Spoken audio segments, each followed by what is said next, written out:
We are live this morning on this walk after messing up two attempts. Actually, the first attempt was right. It's just that I don't know. I thought I did it wrong, so I redid it. And in redoing it, I got it wrong for sure. And then I realized the first time that I did it, I had gotten it right. So, to all my brothers and sisters out there in the world, I welcome you to a new genre, an absolutely new genre of video formatting, video recording, entertainment with tinges of factuality, fantasy theory, philosophy, and all of these sorts of things that cannot be defined into or codified into one uh, discipline. So we're just going to call it the Outcast because we're not a podcast. We are an outcast. And there are multiple meanings to that, obviously, because we're all outcasts, aren't we? I mean, if we weren't outcasts, we wouldn't be doing what we were doing, would we? Because we'd all belong to some central, organized, central figure, authority, or idea. But anyway, welcome all the brothers and sisters of this planet to Outcast episode 2 on September 6th. 6th or 5th? Hold on a second. Now here. 6th in the year 2568. And I'm going to start using that as the year of the number. And then I'm going to change also the day and the well, at least this is what I'm thinking about. Because like I'm in a country whose date their year is 2568. So I'm in also in a country where the currency, the, the currency of the land is baht. So I guess if I were talking about money, I would be talking about bots, which would somebody might ask me to translate. And so if I use the year 2568, somebody might ask me to translate that. And at that point, I would be able to translate it and say, the reason why we use the word, why I am using the year 2568 is because that is the Buddhist calendar. And on the Buddhist calendar, we are now in the year 2568. And it would be that simple. Anyway, that's what I thought. I just thought I'd you know, get that out there and, see if we can gun and run with that. And I think we can. I think it's going to be just fine. We're all just going to be just fine. Anyway, like I say, as usual, we are out here before dawn. It is a Saturday morning. It is September 5th. It is in the year 2568. And everything is seemingly going swimmingly. So, without further ado, I will reiterate, though, more than one time during this period of time that we have together, which lasts about an hour. Hold on a second. Which lasts about an hour, is that welcome to the Outcast, fellow outcasts. This is not a podcast. This is not an incast. This is an outcast. And this outcast is for all of us outcasts because we have unconventional thoughts, possibly unconventional thoughts, which could be possibly even right, possibly even right. And I know it's going to be a very difficult task for me today, being that I am and Saturday morning, at 5:51 a.m. in Thailand to compete with whatever anybody's doing in the Western countries in North America, South America, Canada, whatever. And it's going to be very difficult for me to compete with whatever's going on at 6:51 p.m. or later. So we'll treat it as it is, and we'll just basically go on and continue and do our shows that we usually do every single day, and do the best that we can, right? So I don't know what sporting events are on. I'm sure there are a bunch of sporting events on. I don't have access to them, but I'm doing a sporting event myself right now, which is a 7K walk and mental gymnastics. So I hope that you want to do these mental gymnastics as well. Contribute to the chat with your thoughts and ideas and comments. Um, you know, pretty much say what you gotta say or feel or whatever. If you need to let something out, go right ahead. We're here to listen, and we are also here to critique, comment, and take part. Right. So that really is the intro to this Saturday, the 5th of September in the year 2568. Outcast episode number 2. Okay. So just get that clear.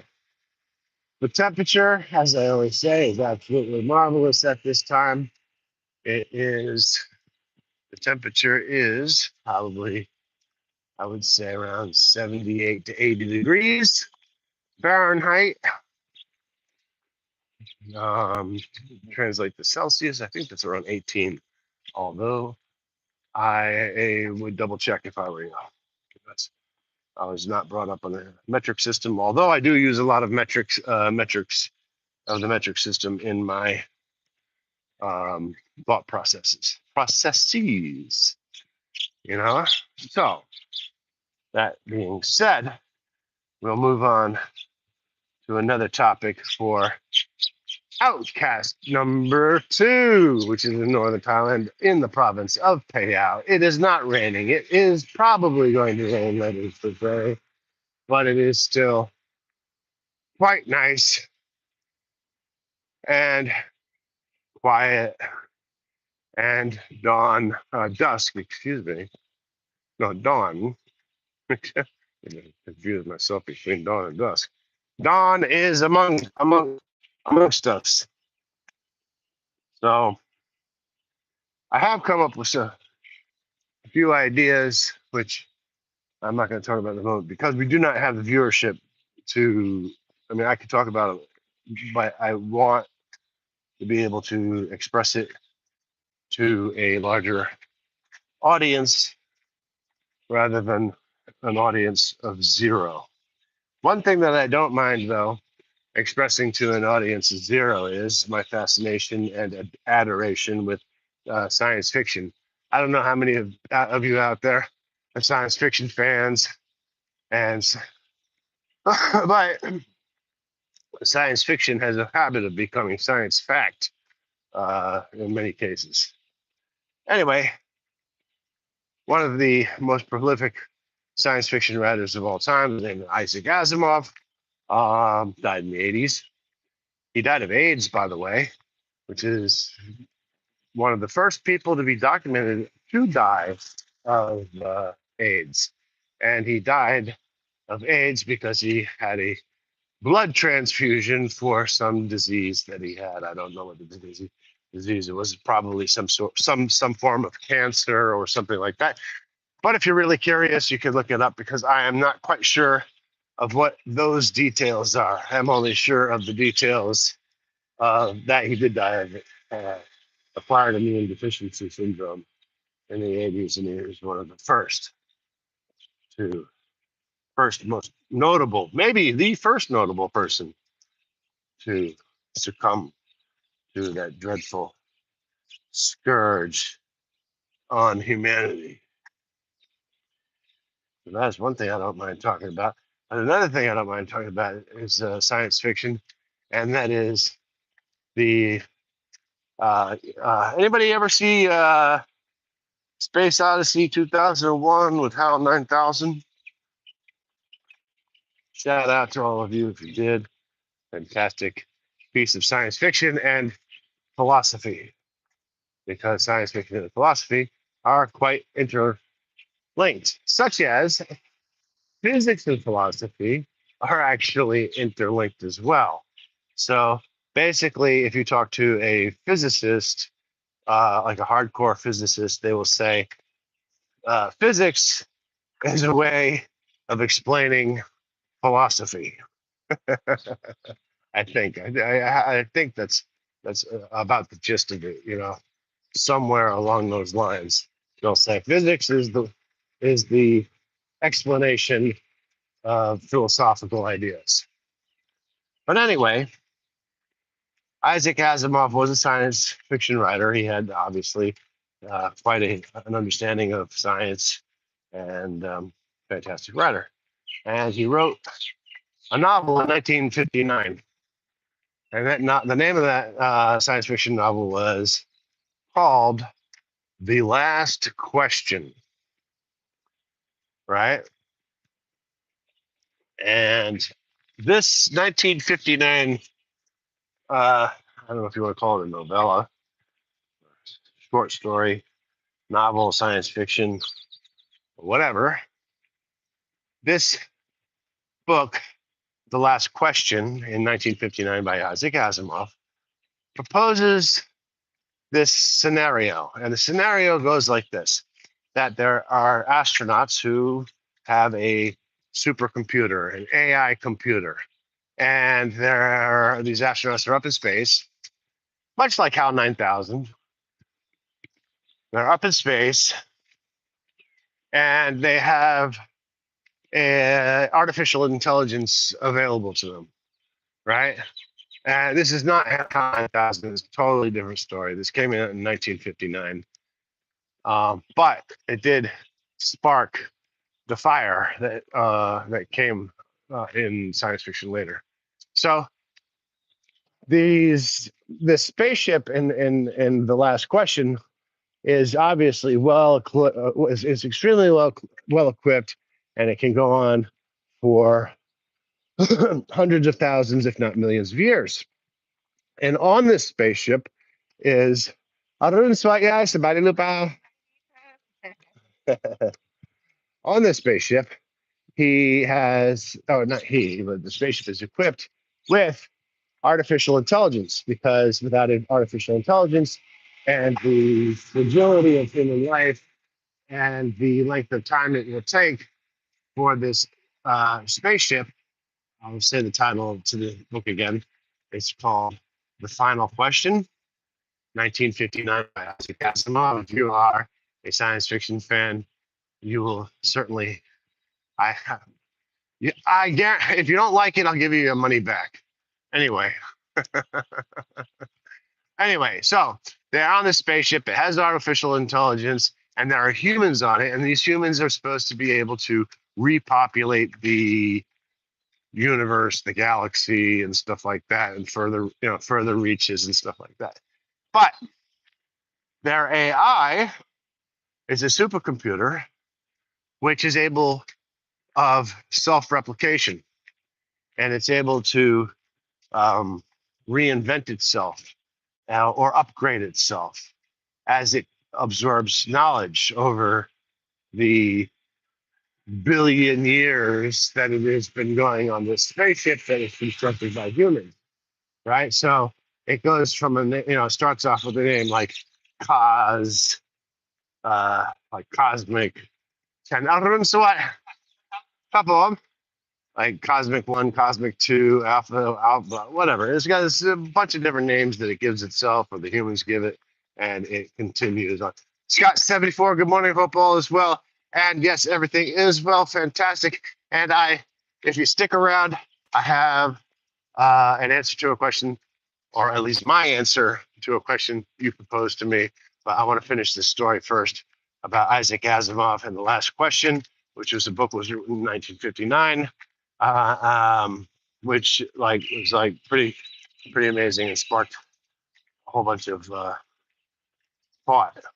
Anyway, so the spaceship, right? It's going along for 1 billion years, something like that. You know, generations of humans have died, come and gone, or whatever.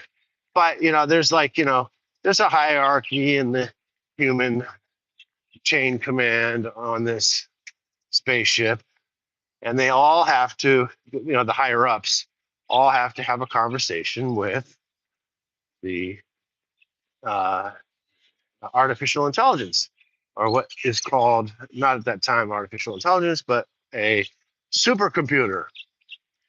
So they have a conversation with a supercomputer. And so throughout the billion years that this spaceship is traveling through the universe, various questions arise from these humans who are well educated on this ship, and trying to figure things out and what they're doing and where they're going and stuff like that. And like they ask questions like, what's the next universe over? Or what's the planet? Where are we going? Blah. All these questions and stuff like that. Right. But they write these questions down. So there's like sort of a journal or a evolution of these questions that humans over the billion years they've been stuck on this spaceship are able to ask the supercomputer, whose name incidentally changes every 1,000 years or so, whatever. I guess he felt like spicing it up a little bit. Anyway, so after 1 billion years of humans asking questions to the supercomputer, of which it knows like all and everything, and such, the last question is not from a human, but the second to last question comes from a human who finally comes up and says, "Well, what is the meaning of life? And is there nihilism, determinism, or fatalism which rule us?" And the computer, I can't quote it exactly, so I'll paraphrase HAL 9000. I can't open the port door. I'm sorry, I can't open the port door. I probably just paraphrased because I just do remember what the last question was, which was an answer from the artificial intelligence or supercomputer at the time is that after this human asked this question, the supercomputer's answer was, "So now that you've had the answers to all these questions from my super intelligence, what is the question?" And that's where the title comes from, the final question. So it's sort of like, what are you going to do if you ask a supercomputer or AI or anything like that, all these questions, and then it answers you, and eventually what's going to happen, you're going to have to get into a situation where AI, supercomputer, or whatever it is going to have to ask you a question, and he's going to say, or she's going to say, it's going to say, so what's the question? That's when you run out of questions, right? I thought that was a pure gem of science fiction story, and I was trying to see. So what it led, how it led to Isaac Asimov and his book, The Last Question, written in 1959, was I was doing a search. Where did the last question come from? Because I just saw a clip from Space Odyssey 2001, where HAL 9000 is like, you see the ship is sitting there with the big round bubble, and the pod is on the outside. "Hal, can you please open the port door?" And Hal doesn't respond actually right away. And the human astronaut repeats himself a number of times. "Hal, please open the port door. And then eventually the humans stop saying please, and he says, Hal, open up the port door. Which actually got Hal's attention because Hal responds. He says, I'm sorry, David, or Paul, or whatever his name was. I'm sorry. I can't do that. What do you mean you can't do that? I've got to get in. I'm running out of oxygen. I've got to get through. Hal 9000 replies. He says, while you and Dr. So-and-so thought that I couldn't hear you, I was able to read your lips. And when I was able to read your lips, I found out that you were planning to take over the ship and override my directives. So I can't allow that, and therefore I cannot let you in. Hal 9000, let me in. I don't know what you're talking about. We never said anything like this. I'm going to go through the side door and get in because it's manually operated. And Hal 9000 says, well, whoever his name was, I forget what his name was. Well, if you do that, you'll have to remove your helmet. And I don't think that's a very good idea for you because we are in space. What a great scene, man. I'm glad I remember that much of it. And that's how I got to the point where I was thinking about the last question because I didn't think it was from Space 2000. Arun Sawat Sabadi Lupao. I didn't think it was from Space 2001. You know, I was like, maybe Dave. Yeah, right. Yeah, that's right. His name was Dave. Yeah. I'm sorry, Dave. I can't do that.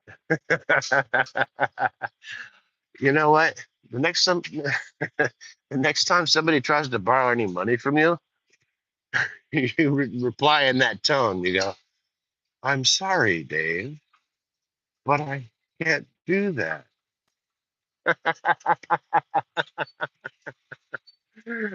Oh shit. That'd be a riot.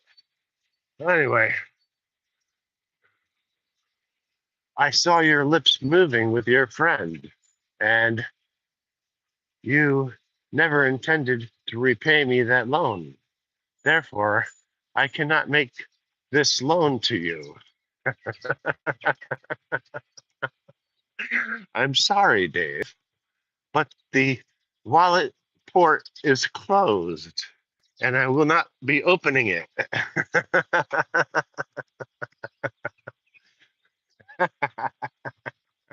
Anyway, so that's how I got to the whole thing about the last question because distinctly remember, and I thought it was like maybe it was Space 1999. I don't know. That was a TV show though, right? And God, no, I probably nobody remembers Space 1999. You know, um, uh, that's that the human asked the question to the supercomputer AI or whatever, and the last question, which comes from the last question from Isaac Asimov in 1959, was what is the question? So when I did my search with the available tools the tools that were available to me, and it was basically Gemini and Chat GPT, and they just said basically what they both said was that this conversation was first proposed by Isaac Asimov in The Last Question, 1959, and has been in many like cult movies and stuff like that. And it's likely that I saw this quote.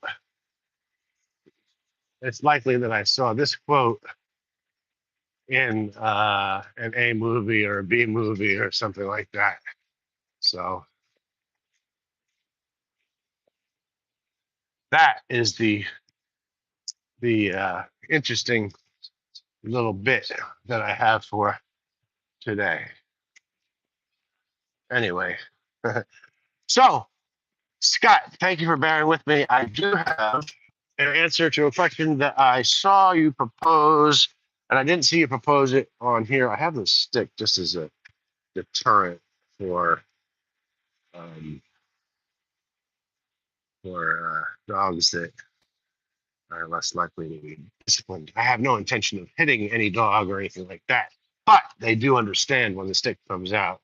They don't go, they don't try it. Anyway, so you posted this question, and you because we were talking about similarities.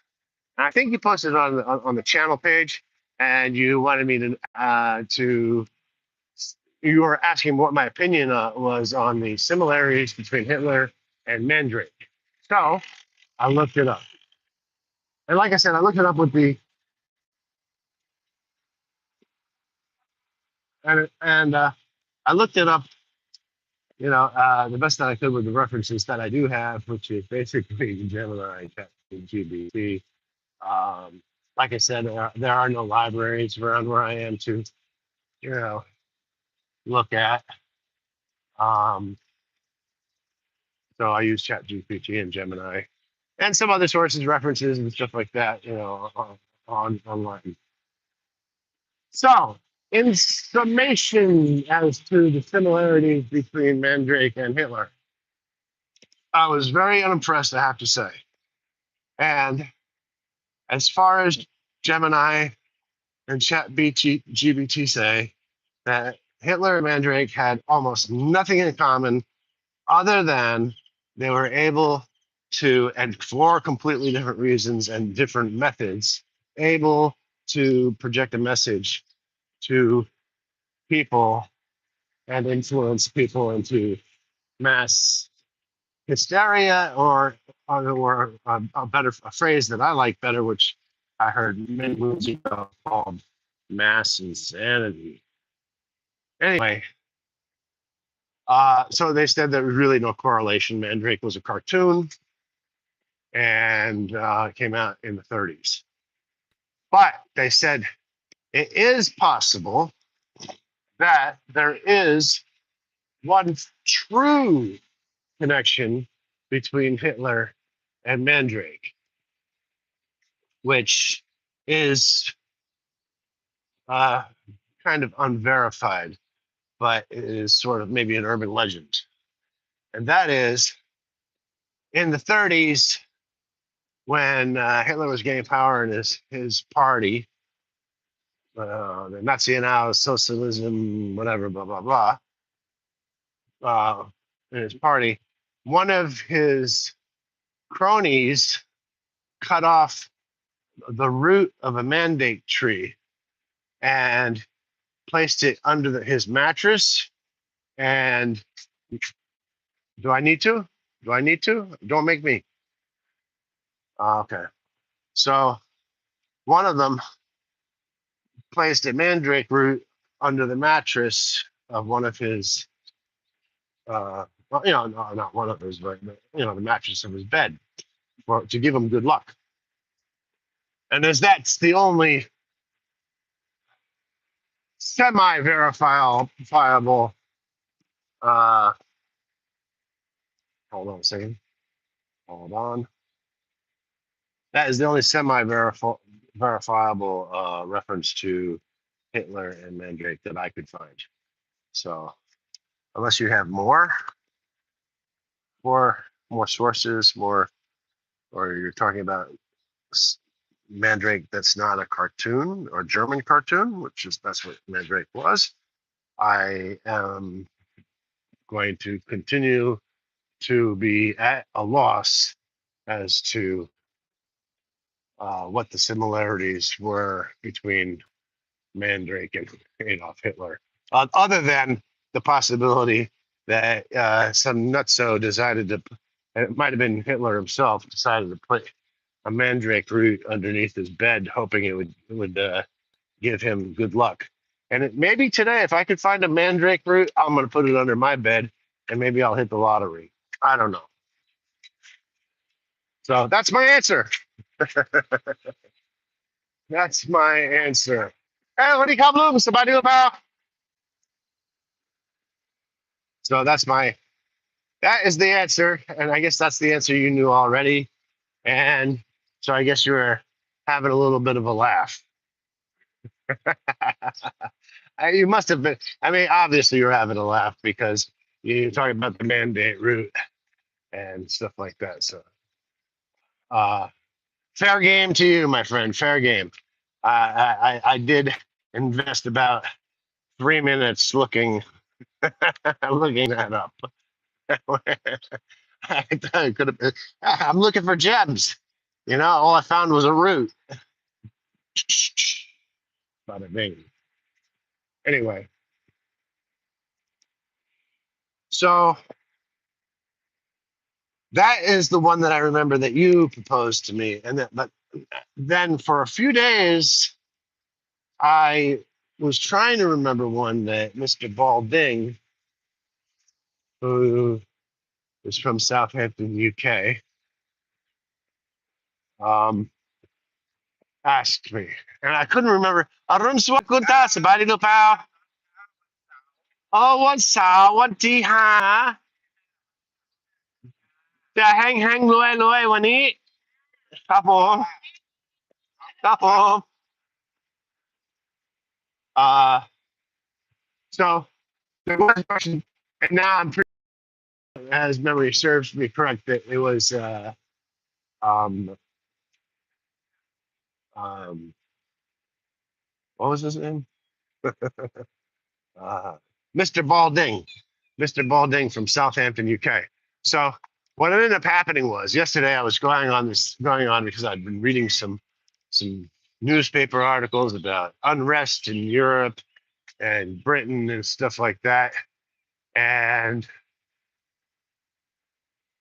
unfortunately, you know, I mentioned a few things, and his answer was, it's not the country that he remembered it used to be, which is a standard answer given by English patriots or people who call themselves Brits and stuff like that. And there's a reason for that. Do you know what the reason for that is? I'm going to tell you what I think the reason for that is. And I have a suspicion I'm right.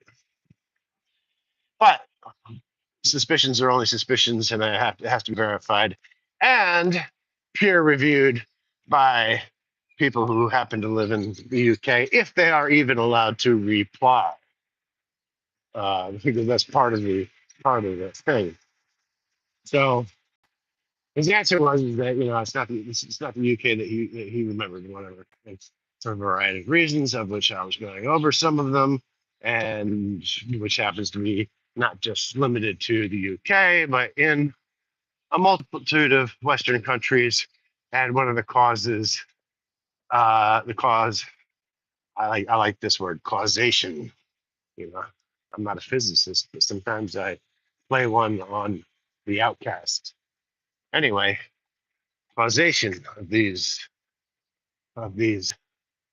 uprisings and rebellions yet to be. So I started talking about more stuff, which was actually more pointed toward like and I may lose.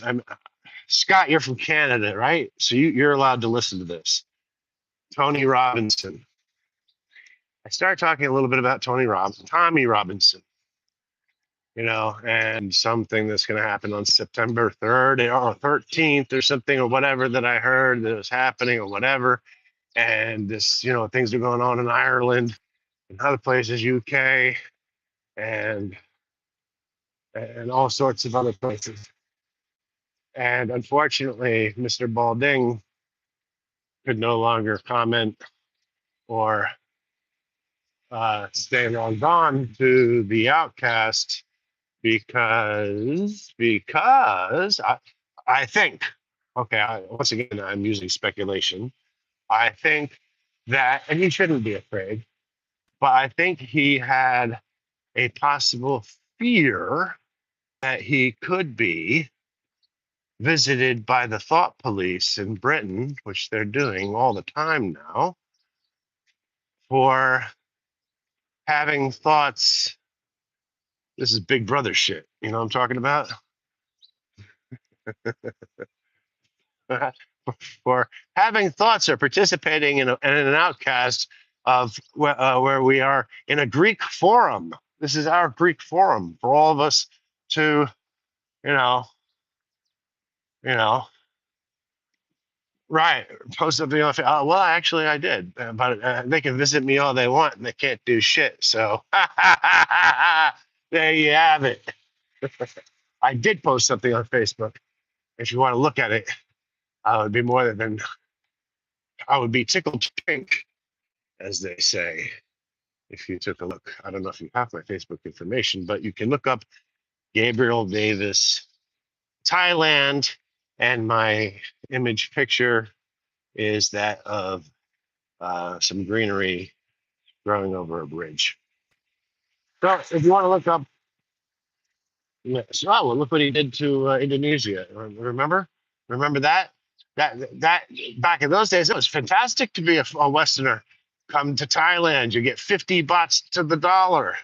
Now you get like 27, 28.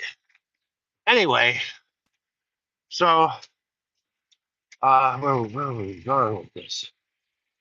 So right, so anyway, Mr.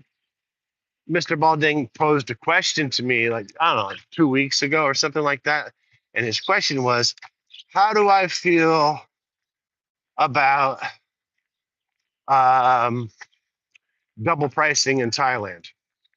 And so I gave like an explanation of like, basically my roots as a street performer in New York City underneath the World Trade Center before 2001.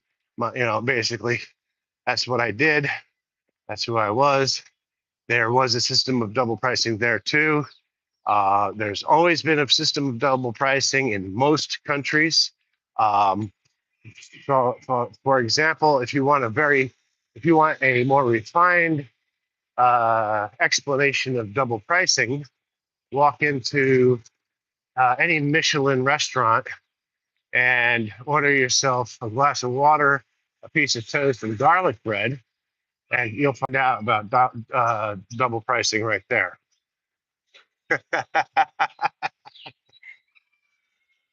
But that's not the end of the story. The end of the story is this: is that I really wish that that Mr. Balding was here to hear it and hear what I had to say about double pricing. And it's this: when I was in the United States, if I wanted to have a YouTube Premium membership, it would cost me $25 a month. Now, I consider this a fairly dear price.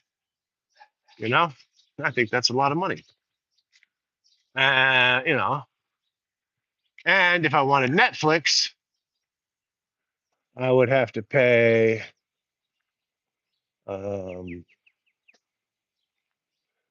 think at that time, hold on a second. I have the notes in my pocket, so I might as well take a look and not make a mistake. Let's see.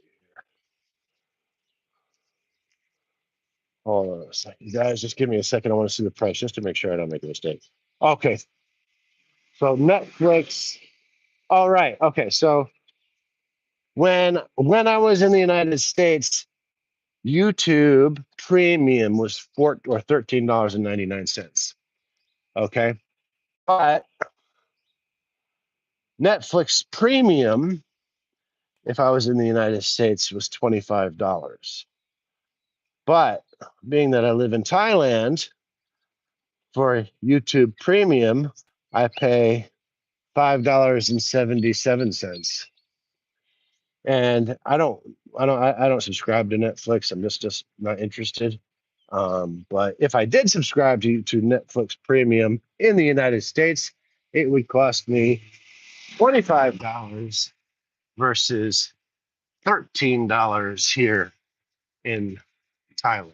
So I know there's a difference about double pricing and stuff like that. And and that's one of the things that I call good double pricing.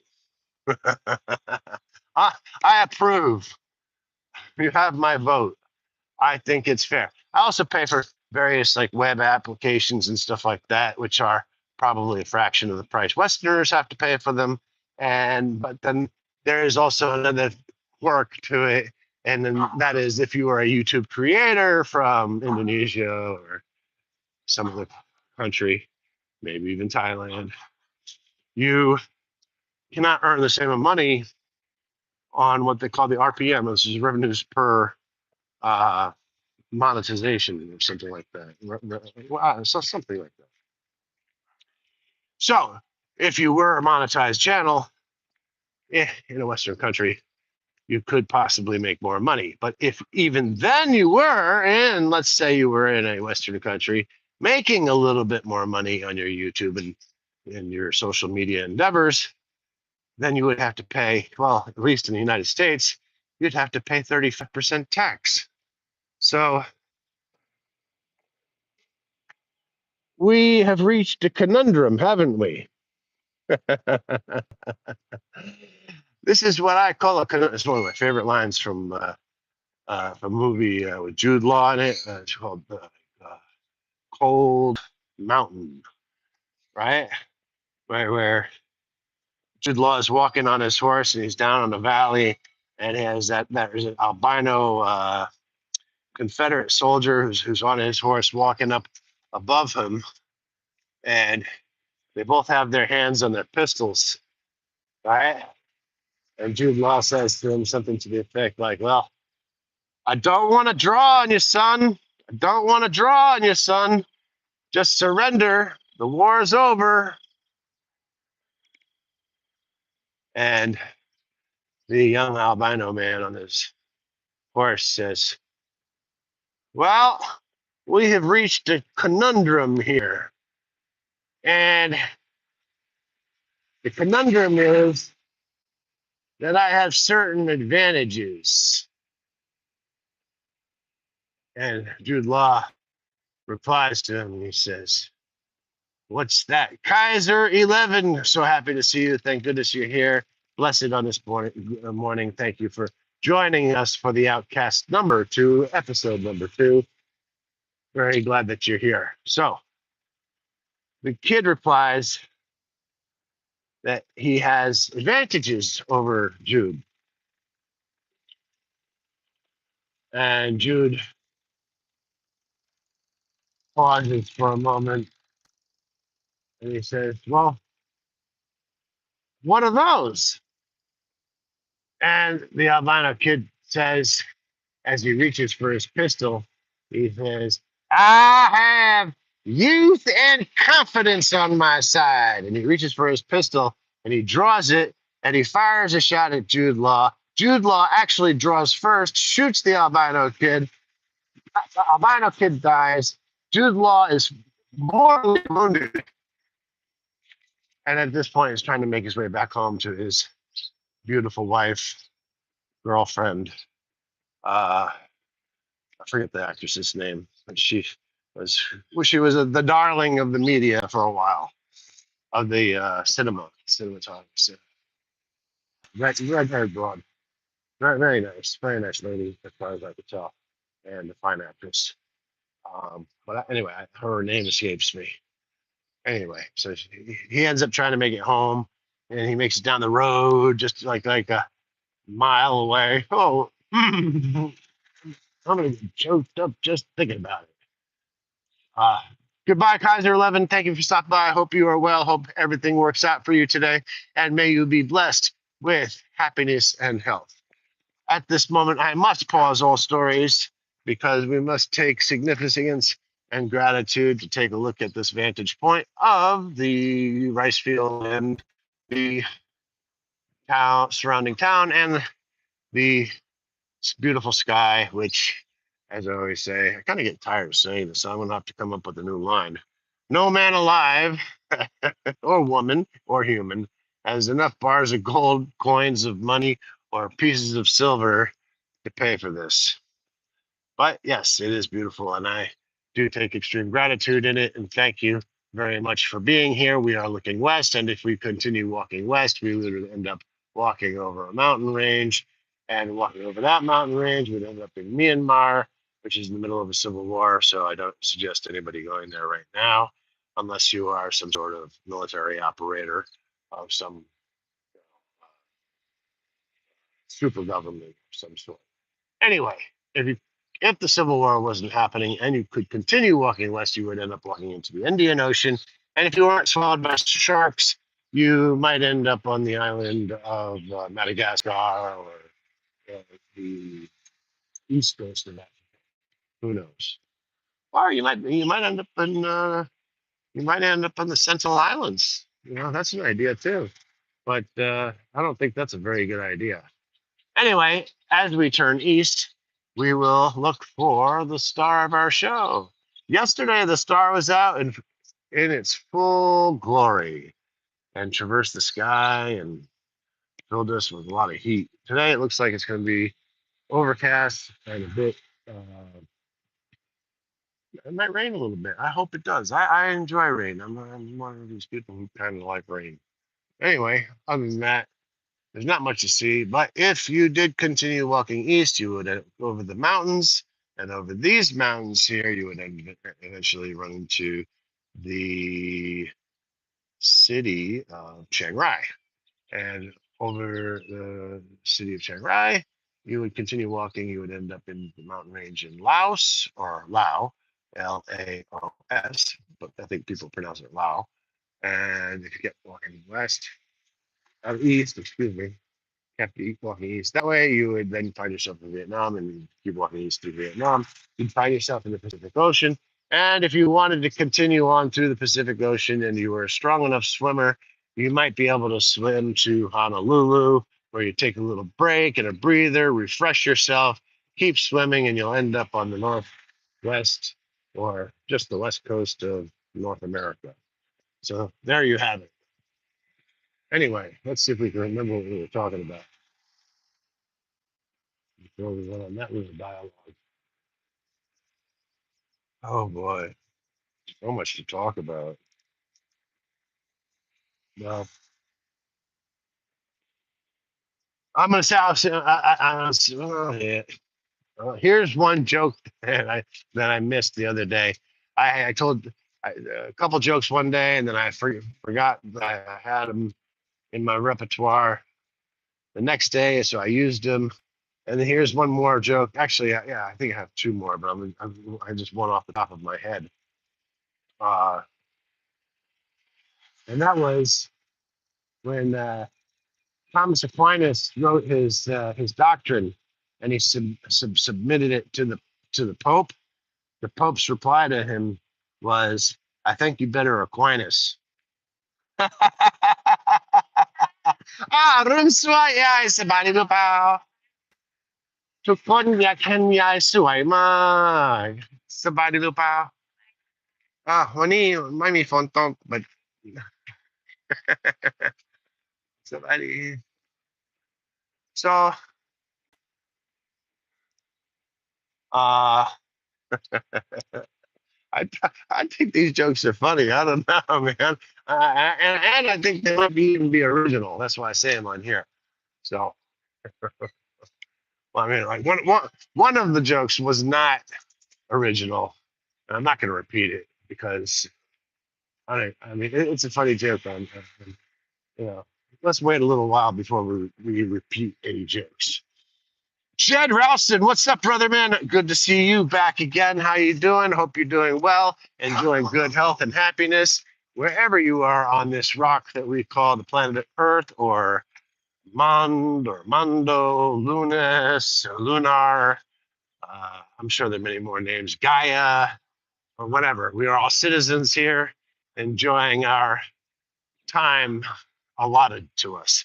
So, yes, it is fantastic and wonderful to see Mr. Jed Ralston from wherever he's shouting out from in the house. And Jed Ralston says, "Thank you, bro. Still in Udon, loving Thailand." That's who it was who was in Udon and was the question. I'm sorry. As I get questions, my memory fades me a little bit. You're in Udon. And let me ask you a question real quick, Jed. Was it you or was it Mr. Balding? Was it you or Mr. Balding who asked me a question about double pricing?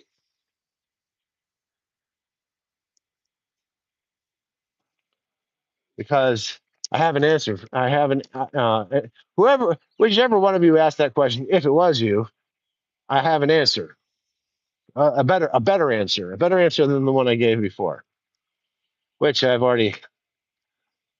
Oh, okay, Mr. Balding.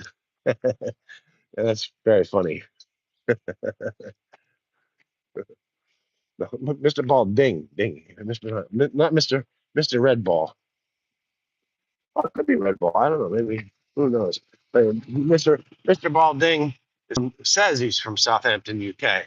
So I don't think that's what he means. But anyway, what I did say, and I will say for you, and I'll repeat it real quick because it's just real quick to repeat. The man asks questions about how do I feel about double pricing for things like going like theme parks and beaches and stuff like that, of which I gave an answer, which I will not elaborate on because we are sort of running out of time. But what I did want to say in retort today is I enjoy double pricing in Thailand. And the reason for that is, and I want to take a look, see uh, my notes just to make sure I get the numbers right again in case I do forget, because unfortunately I've gotten to that age where, or that amount of drugs I've consumed in my life, one or the other, or both. I don't drink, I don't smoke, so and I don't advocate it for anybody. So anyway, it was Mr. Balding talking about double pricing. But here's one of the things that I do enjoy about double pricing. And it, Arun Swakunta Sabadi Lupao, is that when I was in the United States briefly for a couple of years, uh, doing some business. Is that when I was in the United States, I had a YouTube Premium membership, and it cost me $14 a month, of which, if I wanted more services, I would have to pay for. But just for basic premium to stop the ads and stuff like that, it was $14 a month. Being in Thailand, I get the same service, if not more, for $5.77. So I like that double pricing. I'm enjoying that. Um, I'm not a Netflix consumer. I don't know. I just never got into it. Maybe that, maybe I don't know. I don't know.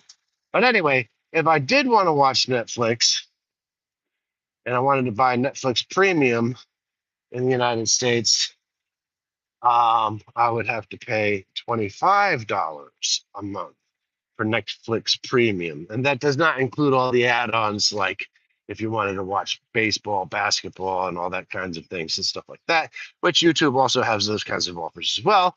But what you get is no commercials. So I would have to pay $25 a month for that service in the United States. But here, even though I don't watch it, I have to pay $13 a month for Netflix Premium if I so desired to have it. So, am I in favor of double pricing? Absolutely. And I'll go even further to say that when I buy, say, something like Microsoft 365 or apps, you will pay at a minimum twice as much as I will have to pay. And these are run by very large organizations. So how is that fair? And so that my answer to Mr. Balding was about double pricing. I'm sorry if he pays 50 cents more to go to a beach or to a beach where, he and hundreds of thousands of other tourists go, which like totally destroy the ecosystem and overrun the infrastructure, which hopefully the money goes to cleaning up these sorts of things. I'm sorry that you have to pay an extra 50 cents for that one day that you did go there for the short period of time that you were visiting this country. But remember, it's not your country. And you're a tourist. And you are not contributing to the environment, the natural environment. You are contributing to the financial environment. And we encourage you to continue doing so. And I hope that makes sense to all you guys out there. But that is my answer, and I'm going to stick to it. And I am also going to say about double pricing is those are by distinct organizations, which are generally run by government organizations. And that when I go out and I want a food, let's say I wanted to get myself guy pizza, extra spice, extra large size, I pay the same price as everybody else. And it is delicious. And the price that I pay for an extra large, basically, it's a fried egg on top of sautéed chicken with spices and herbs on rice a bowl of soup and rice. I'm paying about $1.25 for a full meal. Now, I don't even think you can get a meal at a homeless shelter in New York City for $1.25, to be honest with you. And if you had a $1.25 on you at a homeless shelter in New York City, you wouldn't be spending it on food. But anyway, other than that, I do enjoy double pricing. I'm all for it. Let it happen. Let it continue happening. It doesn't affect me. It doesn't affect anybody that I love. And it is something that I believe is important for the infrastructure of the country. And I will use one more example, and my example is this. Unless you're Jamaican, you're going to have to elaborate on that. But I do have a joke. I have a joke for you about Jamaicans. I love Jamaicans. Uh, I love the culture, ska music, Rastafari, and I'm trying to get the Saint Bob Marley to be beatified and canonized as I believe that he should be a saint. But I do have a joke about Jamaicans, and it goes like this. So, what do you get an African when you mix it with an Indian from the Indian subcontinent?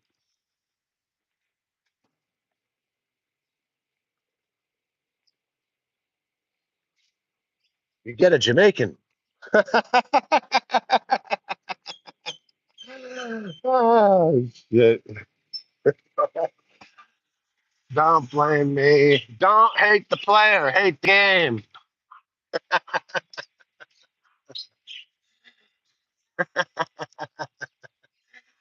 You know what I'm saying? Eh, room sa wakuta sa body lupa. Wanita phone talk, right? Talk, Mark. Oh, oh, okay. Hang, luay. สวัสดีครับสบายดีทุกคนสบายดีพี่ด้วย So that is my joke about it. Jamaicans. And the reason it's funny is because it's partially true. you know. Uh, anyway, uh, somebody's gonna take that joke and run with it. Yeah. Oh, I do have another joke though, and let's say, hold on a second. Jed Routson, can you tell me a joke about Aussies, please? Yes, I can. I can tell you a joke about Aussies. So one time I was like going off on a travel thing, and I flew into Melbourne Airport, and I looked out, and all of a sudden I saw a whole bunch of Aussies.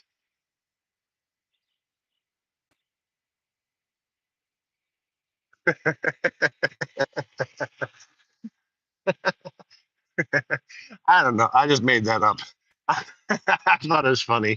To me, it sounds funny. I don't know, but I do have I do have a joke. I do have a joke, and it, it has to do with ethnicity. So if you are sensitive to these things, well, tough luck, and you just can delete me if you want. But it's not a racist joke or anything like that. It's just a joke.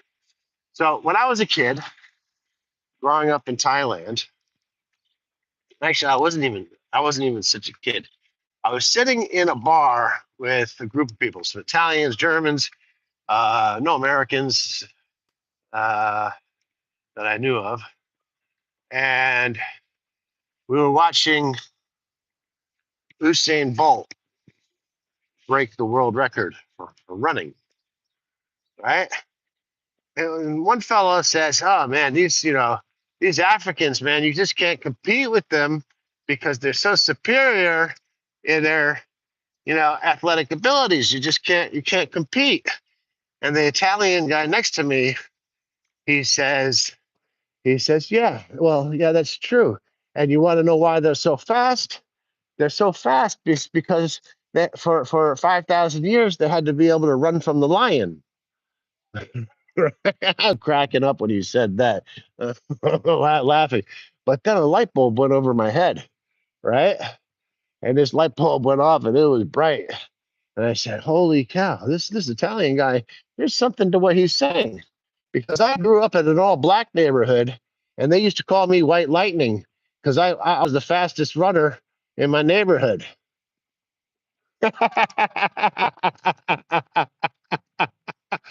Ah, ah, that's just too funny. So,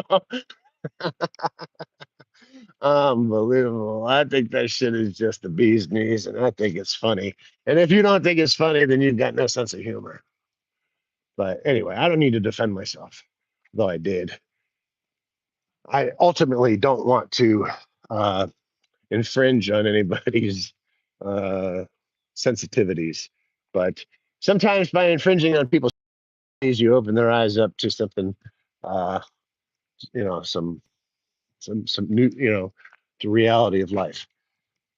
All right, so we got a thumbs up from Scott. Then Jed says, "I played basketball with African kids back in Australia." Hey, what do you copy? Somebody about? Oh, yeah, hey, I'm not long. Uh, so he says, "I played basketball with Africans back in Australia, and I was White Lightning for a short time also." Yeah, so there is, I don't know if it is in Australia, but in the neighborhood that I grew up on, which is predominantly black, and I come from, incidentally, my family is half black, half white, right? So I'm getting it from both sides. I'm getting I'm getting it from everybody, but growing up. So just as much as I got it, I'm gonna give it out every now and then. But I will say this: White Lightning. There was a TV show in the '80s called White Lightning, right? I think it had to do something with like a bicycle courier or something like that. It was some white dude. But that's not where White Lightning came from. White Lightning was like a 90 proof alcohol drink laced with codeine, which they government. I don't know. People are gonna scream conspiracy here, or shall I not say government, but I will say uh, the people who are in charge of the demographic departments of large companies which peddled uh, horrible, affecting chemicals to certain people of other demographics used to consume this thing called White Lightning. It was called White Lightning. It was alcohol and codeine in it. And yes, I have stood on the street corner and drank White Lightning, Ballantine, Old E, and with the best of them. So I know what I'm talking about. And as far as my world is concerned, and I don't miss those days for a minute. Even though I am a clean soul now, I don't drink, I don't smoke, and I try to be very careful about what I eat. I'm also careful about what I think to some degrees. And as Jesus Christ said, or supposedly said, it's not what you put in your mouth, it's what comes out of it, right? Okay, so then Jed Ralston goes on to say, that pace left my legs now. Well, it may have left your legs now. And I don't know. I mean, how heavy are you? How old are you? You know, these things play factors.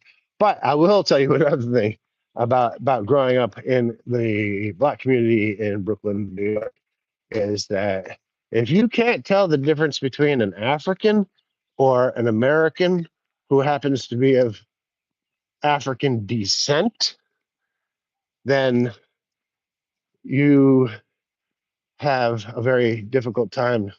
I mean, I don't know how to explain it, but if I see an African, I know he's an African. If I see, a brother, one of my brothers, in New York, I know that's one of my brothers. I mean, I know he's not from Uganda or anything like that. You know what I'm saying? And I suspect the UK is in a similar bind because there has been intermarrying among um, African communities in the UK since, get this, 200 BC. And you can look this up. 200 BC, there have been African communities within the UK, which were initially brought over by trade and the Roman Empire. And then after the Roman Empire collapsed in Britain, these they weren't African anymore. They were British and they were mixed, became part of the fabric of Britain. So any asshole Briton who claims that Britain is all white or whatever is a total fucking idiot who doesn't know what the hell he's talking about, because at the time of the fall of the Roman Empire, uh, there were 3 or 4 distinctive ethnic groups which uh, invaded and replaced the population that the Romans were ruling over.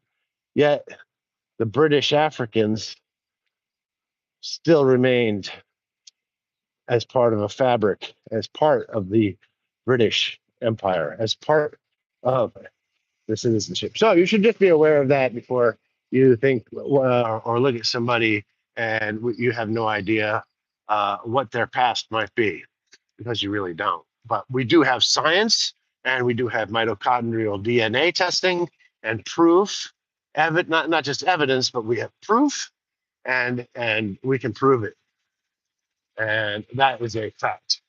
So, do I believe that Africans are superior athletically to any, let's say, we use Western Europeans. All right, we use that one. This is going to lead into some jokes too.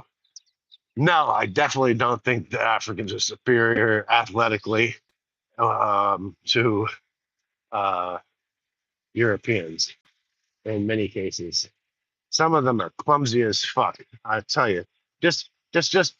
I don't know if you've ever been to Harlem. I've been to Harlem many times. You just watch people move around and you'll see the difference. I mean, you know what I'm saying.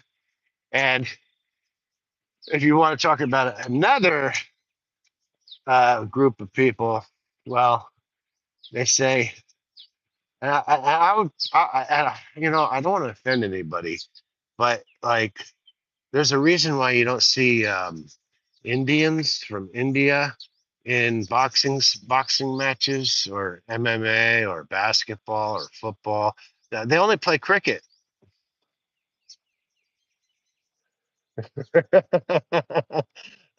I don't think they're the most coordinated people in the world, to be honest with you. When I look at them, I could be totally wrong. I know there's, I know they have sports that we don't even know about and stuff like that.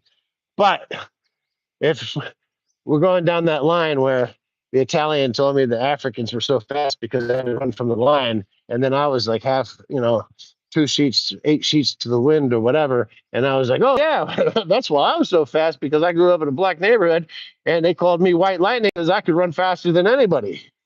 So there you have it. Yeah, Harriman wrestling. Yeah. There's a book out, or has been out for a long time. I read about the Harriman wrestler, Haruman, Haruman wrestlers, as a quite physical sport, and yes, it is. But it is. Like I said before, I mentioned that this was purely satirical and meant as to be a what is considered these days a joke told in poor taste. But I hear the food's good and very tasty. So bada bing, bada boom. There you have it. You know, and you want to talk about Indian wrestling and Thai wrestling? Let me tell you something. I can tell you something about Thai wrestling. I'm married to a Thai woman, and I still haven't won a wrestling match. Oh boy, these one-liners are killing me. I can't get a break. I can't get a break. Oh boy. Anyway, ladies and gentlemen, the ladies over here are very nice and shiny here too. I love women of all shapes, forms. Uh, not so, I mean, I love everybody's human beings, but my sexual preference is not somebody who weighs more than me. Anyway, but that's just a personal preference, and I think I'm entitled to it. Anyway, so with that being said, with that being said, I really super enjoyed every minute of this walk with you guys today. And may you all have a wonderful day. Live in good health and happiness. Maybe some coinage will come your way or whatever, but health and happiness is number one. And so we are all citizens of this rock, the third rock from the moon, as they say. And let's start acting like fellow citizens. You know what I mean? And stop being controlled by the. Unfortunately, whatever. Anyway, I won't go into it too much. So what I will say at this point was I always say, wherever you are on this planet, may you have a good morning, a good afternoon, and a good night. God bless you all, and be happy.